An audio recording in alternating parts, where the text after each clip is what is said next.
श्री शिवाय नमस्तुभ्यम। हर हर महादेव।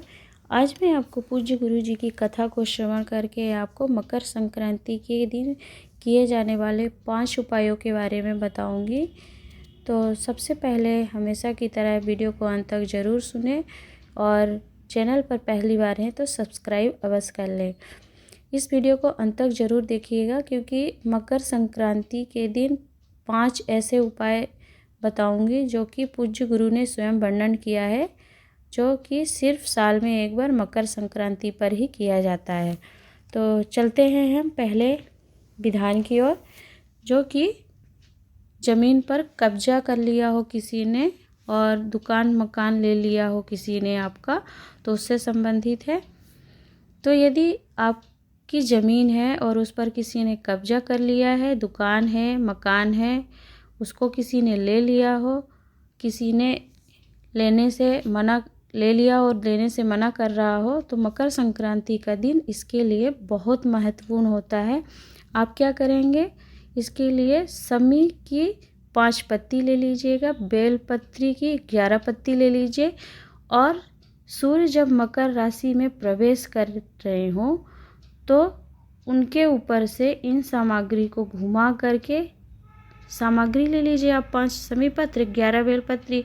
और सूर्य जब उत्तरायण में प्रवेश करें वो आप समय देख लीजिएगा मकर संक्रांति के दिन, तो उस समय पर आप इन दोनों सामग्री को सूर्य भगवान के ऊपर से घुमाकर शिव महापुराण का मूल मंत्र जो कि श्री शिवाय नमस्तुभ्यम है, उसका स्मरण करके फिर किसी भी शिवालय में जा कर के शिवलिंग पर समर्पित कर दें और एक समी पत्र और एक बेलपत्री को वापस उठाकर ले आइए और उस स्थान पर डाल दीजिए जिस जमीन एवं दुकान पर और मकान पर कब्जा कर लिया किसी ने।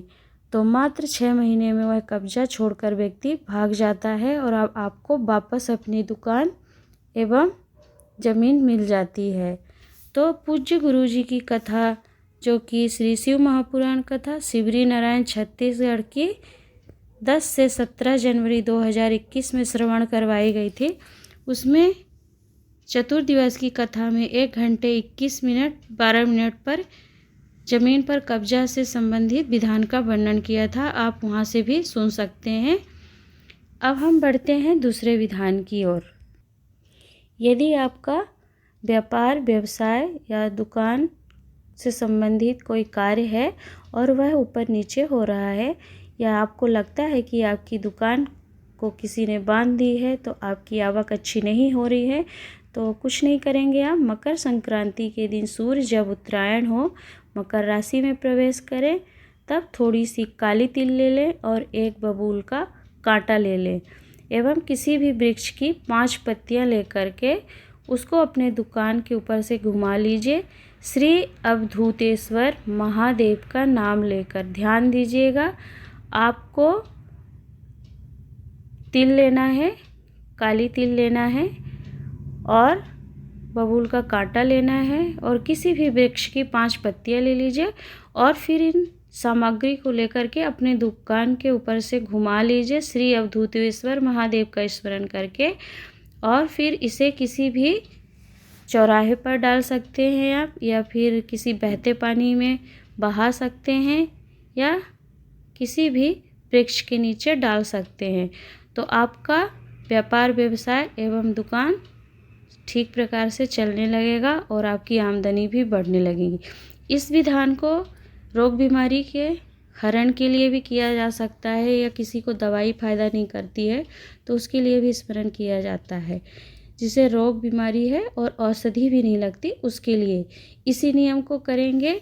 तो आपको कुछ नहीं करना है, वही काली तिल ले लें और एक बबूल का कांटा लेना है आपको और किसी भी वृक्ष की 5 पत्तियां लेकर के जिस व्यक्ति को रोग बीमारी है एवं औषधि फ़ायदा नहीं करती है तो उसके ऊपर से 21 बार इस सामग्री को उतार करके इसी उत्तरायण के समय पर जब सूर्य मकर राशि में प्रवेश हो, उत्तरायण के समय पर व्यक्ति के ऊपर से 21 बार घुमा लीजिए और फिर किसी चौराहे पर डाल दें। चौराहा ना हो तो बहते जल में डाल दीजिए। बहता जल भी आपको ना मिले तो पीपल के वृक्ष के नीचे आप डाल सकते हैं, या बहता पानी भी नहीं मिले तो पीपल वृक्ष के नीचे डाल करके इस नियम को सूर्य जब मकर राशि में प्रवेश करे उसी समय में करना है, अन्य समय पर नहीं करना है। तो रोग बीमारी से निदान मिलता है और दवाई भी फ़ायदा करने लगती है। अब हम बढ़ते हैं हमारे तीसरे विधान की ओर, जो कि कर्जा मुक्ति के लिए है। मान लीजिए कि आपके यहाँ घर मकान से संबंधित या किसी भी प्रकार का कोई भी कर्जा हो गया है गाड़ी वाहन का, तो आप कुछ नहीं करेंगे। मकर संक्रांति के दिन जो सूर्य नारायण को अर्घ्य दिया जाता है, मतलब मकर संक्रांति पे अधिकतर लोग सूर्य भगवान को अर्घ्य देते हैं या रोज़ के प्रतिदिन के नियम में भी सूर्य देव को जल चढ़ाते हैं। तो सूर्य देव को जब आप अर्घ्य दें मकर संक्रांति के लिए, तो कर्जा मुक्ति के लिए 1 लोटा जल लेकर के उसमें 7 दाने चने की दाल लेना है। चने की दाल पीले रंग की होती है, उसे लेना है 7 दाने। और थोड़ा सा कुमकुम लेना है आपको, जिसे रोली कहते हैं, लाल रंग का होता है, उसे ले लीजिए। और 3 समी पत्र ले लीजिए और 1 बेलपत्र उसी जल में डाल लीजिए, जिससे आपको सूर्य भगवान को अर्घ देना है।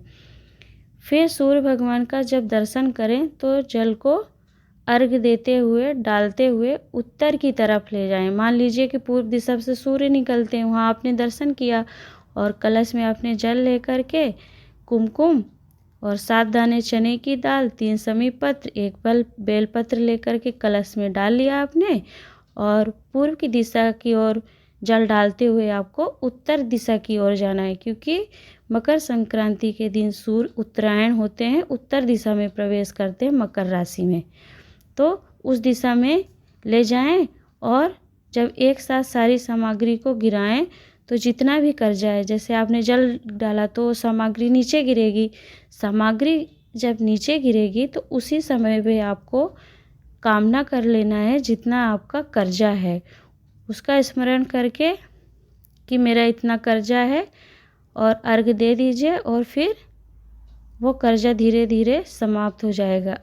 और यदि किसी से आप पैसे लेने के लिए इस विधान को कर रहे हैं तो उसका स्मरण कर लीजिए, जिससे आपको पैसा लेना है, और कितना पैसा लेना है उसका भी स्मरण करते हुए जल को थोड़ा थोड़ा सा गिरा करके सामग्री गिरा दें और उसी जल का थोड़ा सा छींटा अपने ऊपर डालने लेकर आ जाएं और घर में प्रवेश कर जाएं। मात्र 5 से 6 महीने में कर्जा चूक जाता है। इतना प्रमाण है कर्जा मुक्ति के लिए मकर संक्रांति पर सूर्य नारायण भगवान को अर्घ्य देने का।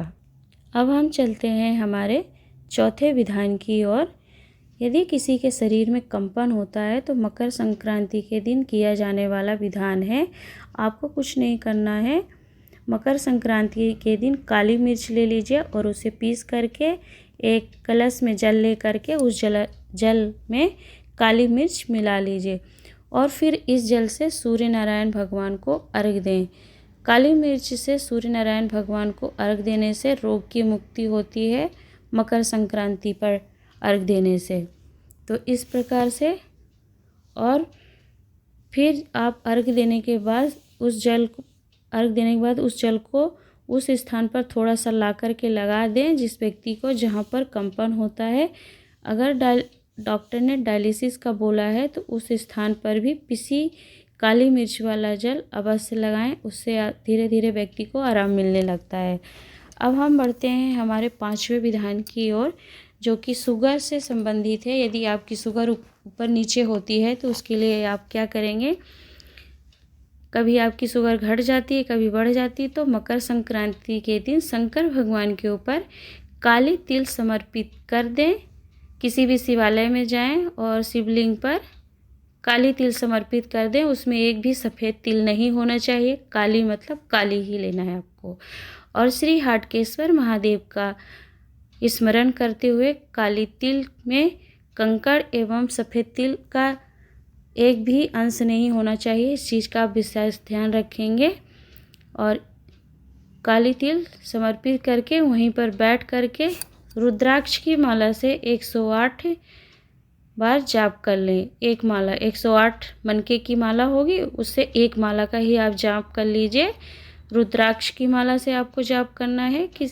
किसी भी मंत्र का कर लीजिए, श्री शिवाय नमस्तुभ्यं कर लीजिए, नमः शिवाय ओम कर लीजिए, ओम नमः शिवाय कर लीजिए, या नमः शिवाय, जो आपसे बन जाए। और उस समय किसी को जल न चढ़ाने दें और वापस उस तिल को उठाकर ले आएं और 3 दिन तक सुबह खाली पेट खा लें, शुगर लेवल पर आ जाएगी। हाटकेश्वर महादेव का स्मरण करते हुए करना है। अब इसमें आपको एक बात का ध्यान रखना है कि काली तिल समर्पित करके आपको उसे वापस लाना है और खाना है। उस बीच में आपको किसी को जल नहीं चढ़ाने देना है। तो आप समय ऐसा निश्चित करिएगा कि जिस समय पर ज़्यादा लोग शिवालय में भगवान का स्नान कराने ना जाएं, उस समय पर आप जा कर के इस विधान को कर सकते हैं। तो आशा करती हूँ कि मेरे द्वारा पूज्य गुरु जी की कथा को श्रवण करे गए विधान आपको पसंद आए होंगे, अच्छे लगे होंगे, और इन विधानों का स्मरण आप स्वयं भी पूज्य गुरु जी की कथा में कर सकते हैं। चतुर्थ दिवस की कथा श्री शिव महापुराण कथा, जो कि 10 से 17 जनवरी 2021 की शिवरी नारायण छत्तीसगढ़ से श्रवण करवाई गई थी सुभारती चैनल के माध्यम से, उसमें इन सारे विधानों का स्मरण आप स्वयं कर सकते हैं। हर हर महादेव, नमः शिवाय।